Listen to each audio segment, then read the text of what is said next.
Bonsoir à toutes et à tous, ravis de vous retrouver sur Monaco Info. Nous sommes le jeudi 7 juillet, voici les titres de ce journal. Le conseil scientifique de l'INSEE s'est clôturé aujourd'hui. Bilan des principaux chiffres avec son directeur Alexandre Bubiot. Ça y est, la collection automobile du Prince Albert II est sur le port Hercule. Nous vous emmènerons en exclusivité découvrir la nouvelle scénographie du musée.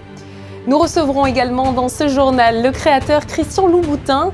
Vous saurez tout de son exposition et surtout de son amour pour la principauté.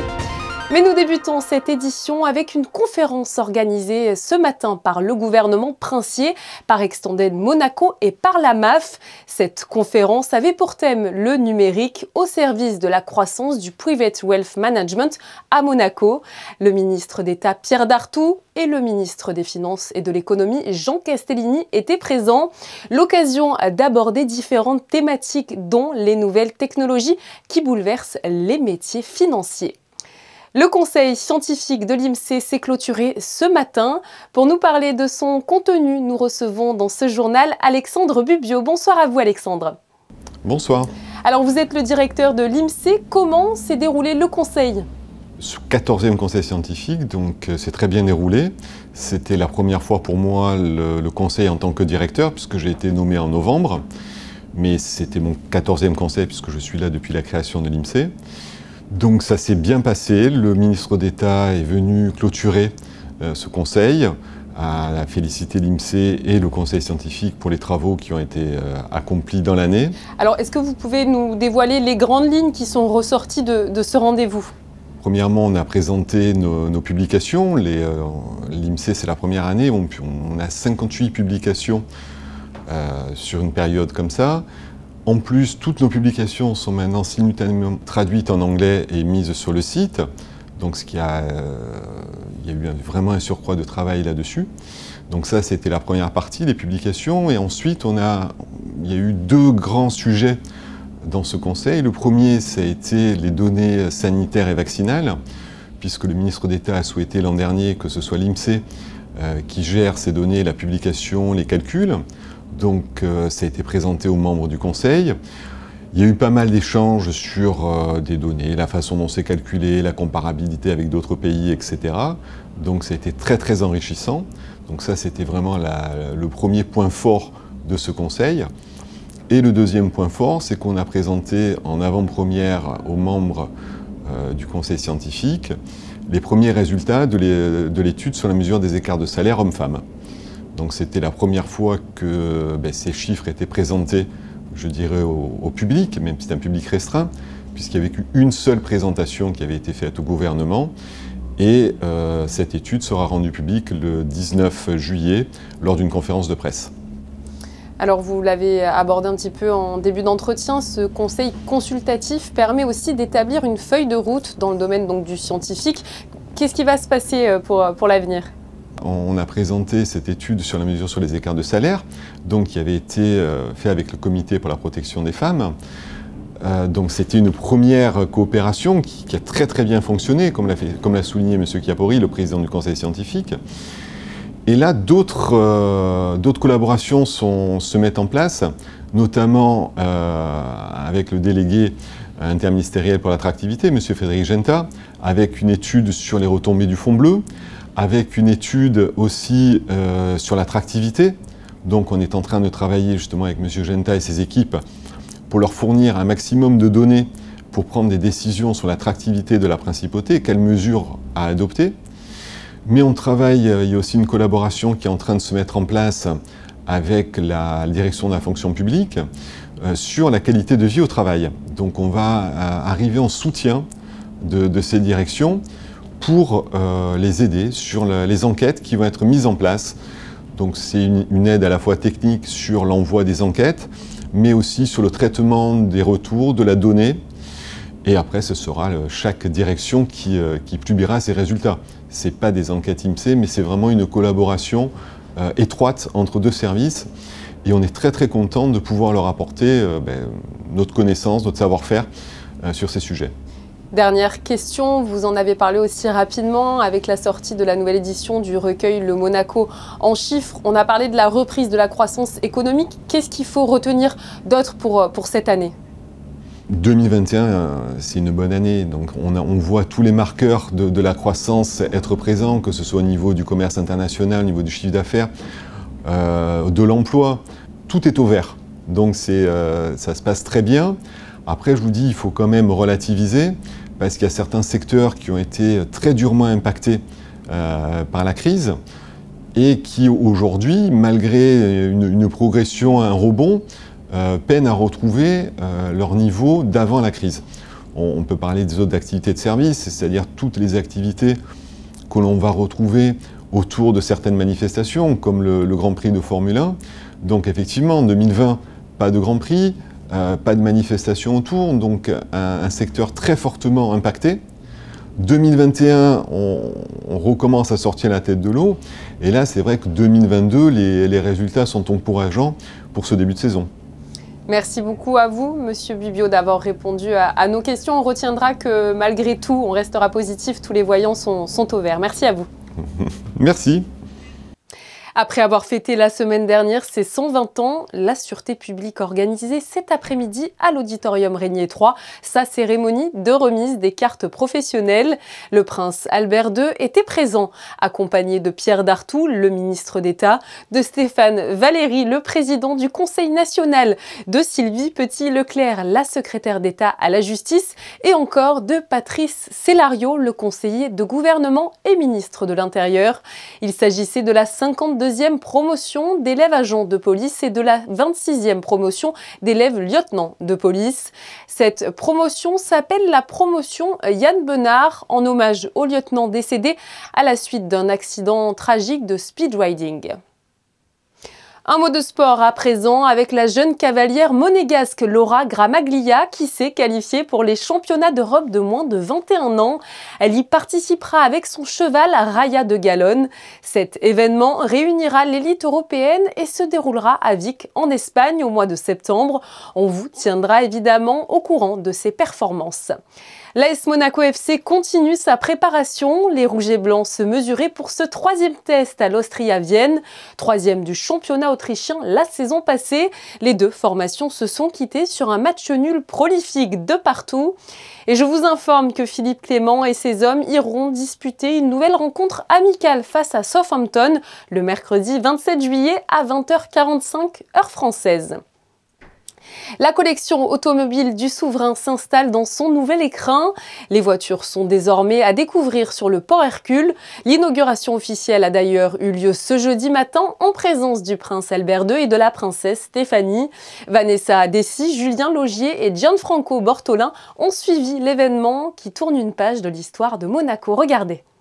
Il aura fallu 10 années pour que le projet de ce nouvel écrin automobile voie le jour. Cette collection est née dans les années 50 par la passion que vouait le prince Régnier III à l'automobile. Au fil du temps et des acquisitions, le garage du palais princier se révèle trop étroit. C'est alors qu'en 1993, ces trésors sont dévoilés au public aux terrasses de Fontvieille. Mais l'idée d'un lieu plus symbolique est rapidement suggérée. Je suis arrivée fin 2019, donc je suis arrivée dans le projet où ça commençait à se concrétiser vraiment. Donc il y avait les films qui arrivaient, il fallait valider les films, les photos, l'emplacement des voitures, enfin voilà tout ça. Donc c'était les petits détails. Et puis ils étaient aussi contents comme moi, c'est-à-dire qu'il y avait le regard féminin. Parce que jusqu'à présent, ce n'était que des hommes qui avaient travaillé sur le projet. Donc un petit regard féminin est arrivé pour peut-être donner 2-3 petites choses en plus. Tout ce qui est historique, donc aussi fournir toute l'historique des voitures afin qu'on puisse les mettre sur des petits cartels pour les explications pour les futurs visiteurs. Et puis pour tout aussi, pour les affiches, les plaques de rallye, les petits soliflores. Enfin, il y a eu beaucoup de choses à mettre en scène et que le scénographe a très bien mis en scène d'ailleurs. Une centaine de voitures a donc migré vers le port Hercule. L'idée était de créer un lieu extrêmement neutre pour que seules les voitures soient mises en lumière.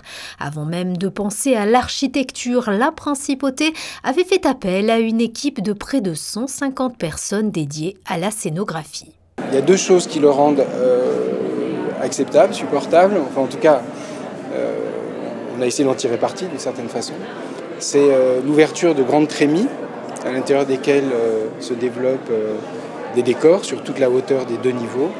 Et puis également les matériaux choisis pour le plafond, puisque ces grandes trajectoires en fait, sont réalisées dans un métal qui est réfléchissant. Il faut savoir que pour éclairer une automobile, c'est comme un objet poli. En fait, on n'utilise pas de spot ponctuel. Quand on fait dans le cinéma, par exemple, on met hors champ de très grandes surfaces qu'on éclaire et les voitures finalement reprennent en reflet le dessin exact finalement de ces surfaces. Propriétaire à 90% de la collection, la famille Princière est naturellement au cœur de cette scénographie. Une exposition unique qui retrace l'histoire automobile. Je suis très heureux de voir l'aboutissement de ce très beau projet. Alors, bien sûr qu'il y a une histoire familiale qui est ici racontée, mais c'est une histoire aussi du lien de l'automobile avec la principauté, avec la course automobile, avec le rallye, avec le Grand Prix, avec tout ce qui fait cet univers. Et donc voilà, je suis très heureux que cette collection puisse avoir un nouvel écrin avec une large part à l'image et au numérique. Je pense que les visiteurs trouveront leur bonheur ici. La collection de voitures de Son Altesse Sérénissime le Prince de Monaco a officiellement ouvert ses portes ce jeudi au public. Et sachez que nous vous proposerons un magazine consacré à cette nouvelle installation dès la semaine prochaine. Nous avons suivi pas à pas le transfert des différents véhicules. La grande exposition estivale du Grimaldi Forum ouvrira ses portes ce samedi. En primeur, nous vous proposons une visite guidée de cet événement consacré à l'univers du créateur Christian Louboutin. Voyez ce reportage réalisé pendant la visite presse de Fabien Bonilla et Alexa Vial. Après Paris, il y a 2 ans, Christian Louboutin propose un chapitre 2 à cette exposition qui se veut itinérante.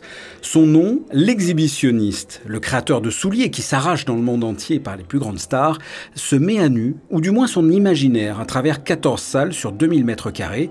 Une exposition qui n'est pas uniquement consacrée aux chaussures. Il y a des centaines de souliers, il y a des centaines d'œuvres, de photographies, de films. C'est une exposition extrêmement généreuse où on rentre vraiment, on plonge dans un univers. La scénographie est particulièrement léchée, féerique même, entre classicisme et ultramodernisme. Chaque salle est un univers différent.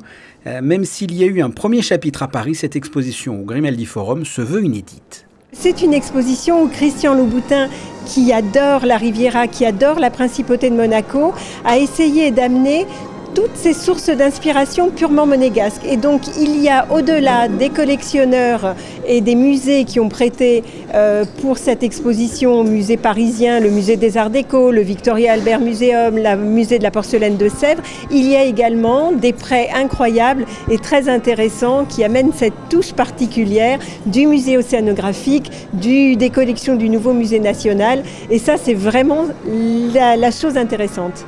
Les liens avec la principauté sont forts et par un concours de circonstances, une princesse a contribué au développement de la marque Louboutin à ses débuts.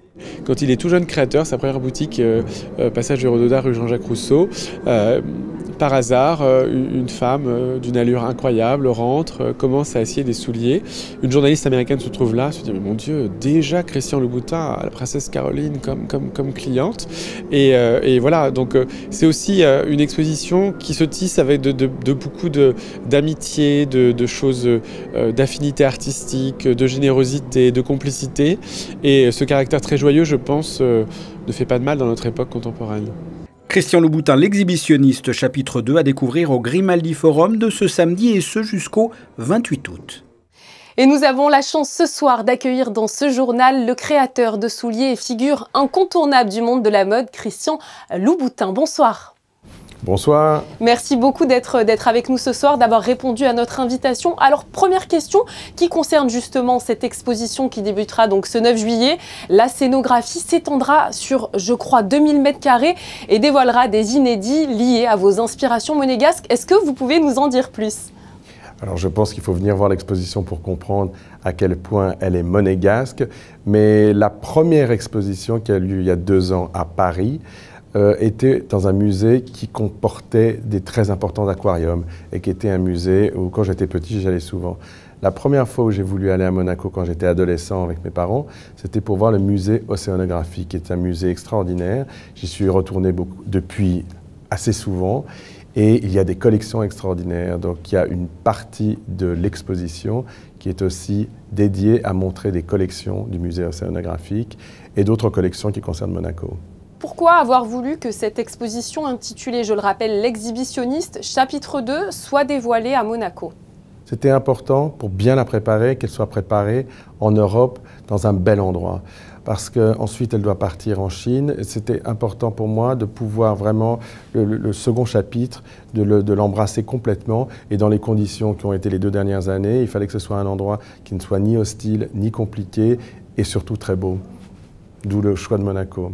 Si les souliers seront évidemment à l'honneur lors de cette exposition, vous avez surtout voulu rendre hommage à ceux qui vous inspirent et qui vous font rêver. Qui sont-ils finalement ? Alors l'exposition finalement est presque coupée en 2. Il y a une première partie qui est vraiment liée à mon travail, vraiment autour de mon travail mise en scène. Et la seconde partie, j'essaie de rendre hommage à toutes les influences, tous les gens que j'ai pu rencontrer, qui m'ont aidé, qui m'ont inspiré, qui m'ont fait rêver, tel que Alan Jones, tel que Imran Qureshi, qui est un miniaturiste extraordinaire, et d'autres, Lisa Rihanna, qui est une artiste néo-zélandaise. Enfin, donc il y a eu des collaborations qui ont été faites autour d'ici ou autour de mon travail. Mon père lui-même était un artisan, donc moi j'ai été élevé dans le culte de l'artisanat et dans le respect des artisans.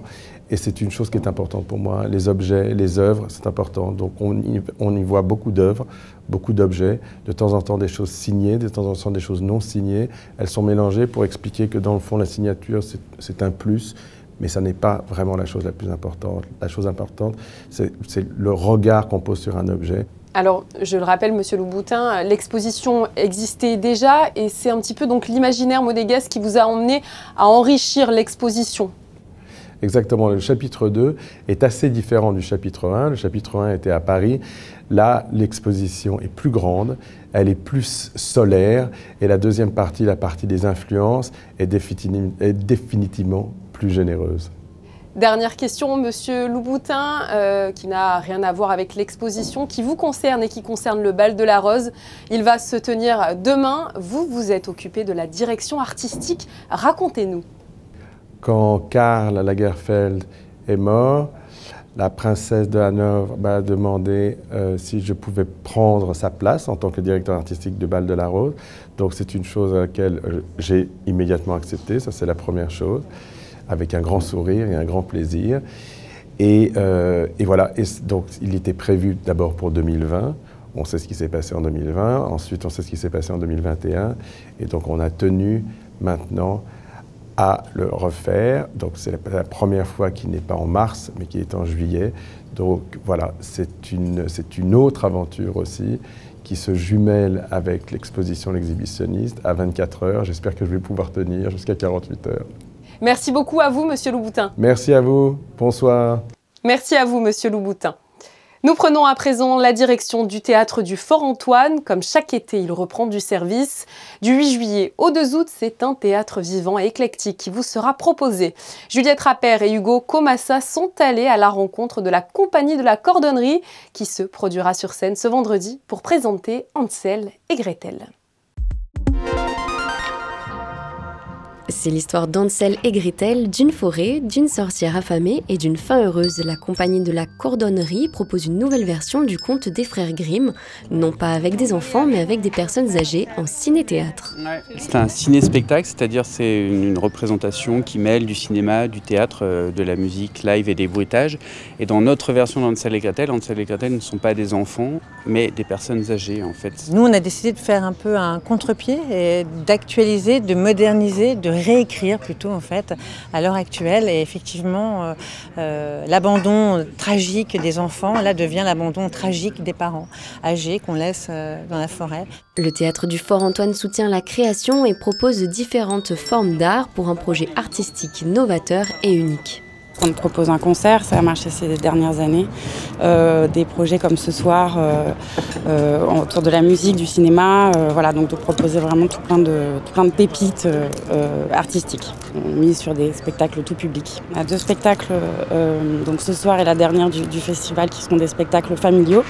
Et puis voilà, passer des soirées toujours conviviales. Concerts, art du cirque, la programmation cette année se veut riche en sensations, notamment avec un concert de Portico Quartet le 12 juillet, un portrait de la légende du blues Nina Simone accompagnée à la guitare le 22 juillet, ou encore dépôt de bilan le 29 juillet de la compagnie La Gueule Ouverte. Le deuxième MC Summer Concert Énergie aura lieu demain à 18h30 à l'espace Léo Ferré. Ce show est organisé conjointement par le gouvernement princier, par la mairie de Monaco et par le Conseil national. Vous pourrez y découvrir de nombreux artistes, Camélia Jordana, Lucenzo ou encore Kinvey. Ce concert, je vous le rappelle, est réservé aux 13-25 ans, monégasques résidents ou scolarisés en principauté et il est gratuit. Les soirées enfantines se tiendront telles du 6 juillet au 17 août au Square Gasto, un mercredi sur deux, de 18h à 19h. Hier, c'était le spectacle appelé La Pyramide, avec la participation du public et l'aide de curieux personnages. Le personnage principal, Moussa, a réussi à trouver les 3 clés sacrées pour ouvrir la porte secrète du sarcophage. Le prochain rendez-vous des soirées enfantines sera le 20 juillet avec une soirée Crazy Circus. Francis Cabrel a enchanté hier soir les spectateurs du Grimaldi Forum. La figure incontournable de la chanson française a repris la route des concerts avec une tournée baptisée Troubadour Tour. Depuis plus d'un demi-siècle, le public chantonne ses plus grands titres. Petite Marie, Je l'aime à mourir, L'encre de tes yeux, autant de mélodies et de refrains qui font désormais partie du patrimoine musical français. Nous retrouvons tout de suite Vanessa Dessy pour un point complet sur la météo. Bonsoir à vous Vanessa. Les températures diminuent enfin un peu, je crois, pour ce vendredi 8 juillet. Bonsoir Julia, bonsoir à tous. Effectivement, les températures diminuent, mais légèrement. Elles iront de 21 à 29 degrés. Le soleil sera toujours très présent durant la journée, même si quelques nuages insignifiants pourraient apparaître dans l'après-midi. Le soleil se lèvera à 5h54 et se couchera à 21h15 et nous fêterons les Thibauts. Et nous refermons cette édition avec des clichés signés Manuel Vitali. Ces photos retracent la 52e cérémonie de remise des cartes professionnelles de la sûreté publique dont on vous a parlé dans ce journal. Nous, on se retrouve demain pour un nouveau point complet sur l'actualité. À très vite sur Monaco Info.